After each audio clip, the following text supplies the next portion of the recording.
आज हम देखेंगे कि जो एंटी माइक्रोबियल ड्रग्स होती हैं उनको अगर हम किसको प्रिस्क्राइब करना तो क्या क्या बातें ध्यान रखेंगे। 3 फैक्टर होते हैं, पेशेंट का फैक्टर रहता है, ड्रग का फैक्टर रहता है और जो उसको ऑर्गेनिज्म कोज कर रहा है जिस बीमारी को उसको ध्यान रखना। तो उससे आज हम पढ़ेंगे सिर्फ पेशेंट फैक्टर भी।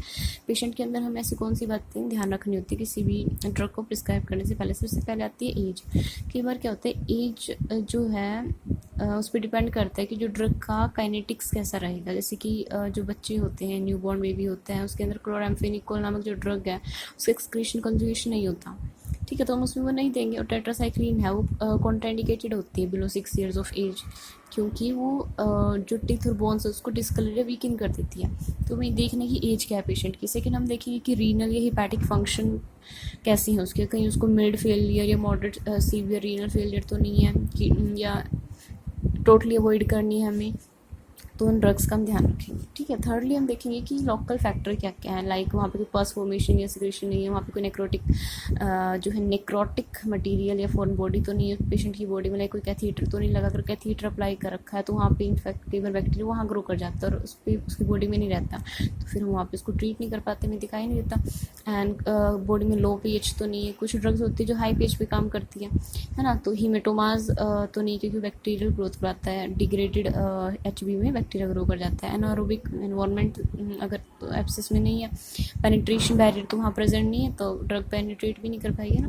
तो और कुछ रहते हैं अर्लियर ड्रग एक्सपोजर, मतलब आपने इस पेशेंट ने कोई ऐसी पहले ड्रग यूज़ तो नहीं कर रखी जिससे कई बार उसको एलर्जी हुई हो, तो वो नहीं देंगे। जैसे कि अगर सिफिलिस के पेशेंट में पेनिसिलिन से एलर्जी है तब हमारी ड्रग ऑफ चॉइस टेट्रासाइक्लिन रहती है, तो हमें पता होना चाहिए कि कोई पहले ड्रग एक्सपोजर तो नहीं हुआ है। थर्डली नेक्स्ट हम देखेंगे कि इम्पेयर्ड होस्ट डिफेंस, कि जो हमारा होस्ट है, जो पर्सन है जिसको बीमारी हुई है उसका डिफेंस कैसा है। अगर मान लो अगर उसका डिफेंस अच्छा है, ठीक है, तो उसमें अगर उसको कोई बैक्टीरियल डिजीज, उसमें बैक्टीरियोस्टैट भी देंगे तो वो क्यूरेबल होगा।